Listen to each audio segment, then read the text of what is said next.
Hi friends, welcome to Rice and Spices channel. இந்த வீடியோவில் eggless omelette அதாவது vegetarian omelette எப்படி செய்கிறதுன்னு பார்க்க போகிறோம். அதுக்கு முன்னாடி நம்ம சேனல் நீங்கள் சப்ஸ்கிரைப் பண்ணலன்னா சப்ஸ்கிரைப் பண்ணுங்கள். கூடவே அந்த பெல் பட்டனையும் ப்ரெஸ் பண்ணுங்கள். அப்போ தான் நாங்கள் போடுற வீடியோஸ் உங்களுக்கு உடனுக்குடன் நோட்டிஃபிகேஷனில் வரும். வாங்க வீடியோக்குள்ளே போகலாம்.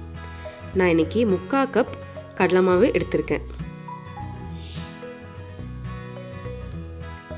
அது கூட ஒரு 1/4 கப் மைதா மாவு சேர்த்துருக்கேன். ஒரு 1/4 ஸ்பூன் பேக்கிங் சோடா சேர்த்துக்கோங்க. கடைசியாக தேவையான அளவு உப்பு சேர்த்துக்கோங்க. இது எல்லாத்தையும் சேர்த்துட்டு நல்லா மிக்ஸ் பண்ணிக்கோங்க. இந்த வெஜிடேரியன் ஆம்லெட் அப்படிங்கிறது நம்ம கடலை மாவை யூஸ் பண்ணி தான் செய்வோம்.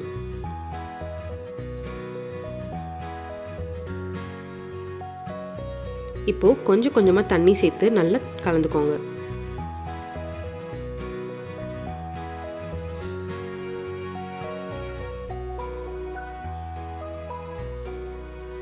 மறுபடியும் தண்ணி சேர்த்து நல்லா மிக்ஸ் பண்ணிக்கோங்க. கட்டி எதுவும் இல்லாமல் நல்லா மிக்ஸ் பண்ணுங்க.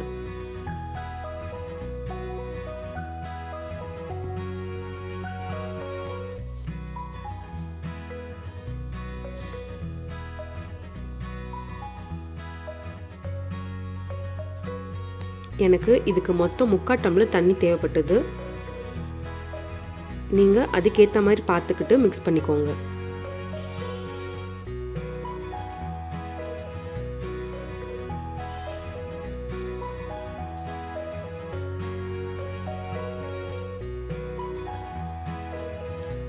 இப்போ இதை நல்லா கைவிடாமல் ஒரு 5 நிமிஷம் இந்த பீட்ரு வச்சு நல்லா மிக்ஸ் பண்ணுங்கள். அப்போ தான் நம்மளோட ஆம்லெட் நல்லா ஃப்ளஃபியாக இருக்கும்.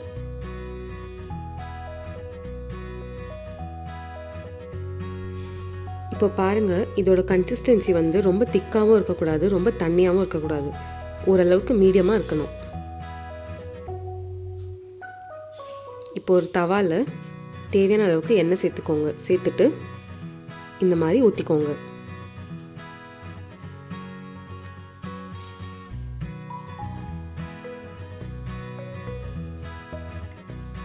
இப்போது ஒரு பக்கம் ரோஸ்ட் ஆனதும் இதை நம்ம மெதுவாக திருப்பி போட்டுடலாம்.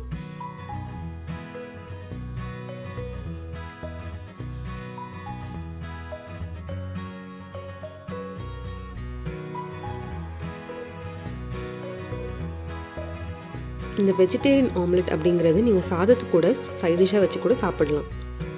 ரொம்பவே நல்லாயிருக்கும். இது 2 சைடும் நல்லா ரோஸ்ட் ஆனதும் நம்ம அடுப்பில் இருந்து எடுத்துடலாம். பாருங்கள், பார்க்கவே எவ்வளோ சாஃப்டாக ஃப்ளஃபியாக இருக்குது. அவ்வளோதான். இப்போ நம்ம மறுபடியும் இந்த மாவில் கொஞ்சம் பொடியாக நறுக்கின வெங்காயத்தை சேர்த்துக்கோங்க. கொஞ்சம் பச்சை மிளகாய், கடைசியாக கொஞ்சம் கொத்தமல்லி, இது எல்லாத்தையும் சேர்த்துட்டு நல்லா கலந்துக்கோங்க.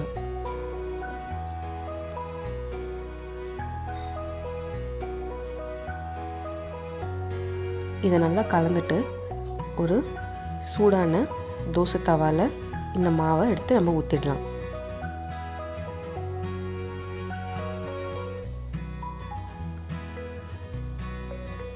நீங்கள் இது பிளெயினாகவும் செய்யலாம், இல்லை இந்த மாதிரி ஆனியன் போட்டு செய்யலாம்.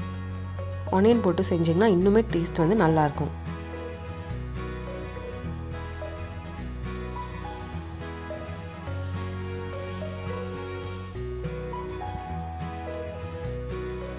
இப்போது இது ஒரு பக்கம் நல்லா ரோஸ்ட் ஆனதும் இதை நம்ம திருப்பிடலாம்.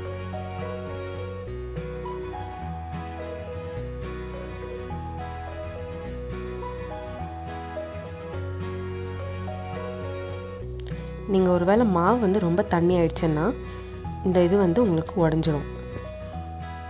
ஆம்லெட் உங்களுக்கு இந்த மாதிரி வராது.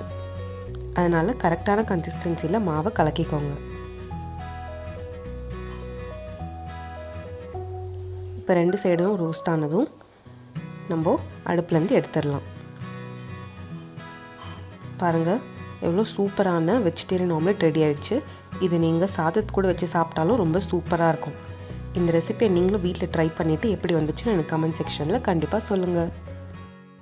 வீடியோ பிடிச்சிருந்ததுன்னா லைக் பண்ணுங்கள், ஷேர் பண்ணுங்கள், சப்ஸ்கிரைப் பண்ணுங்கள். தேங்க்ஸ் ஃபார் வாட்சிங்.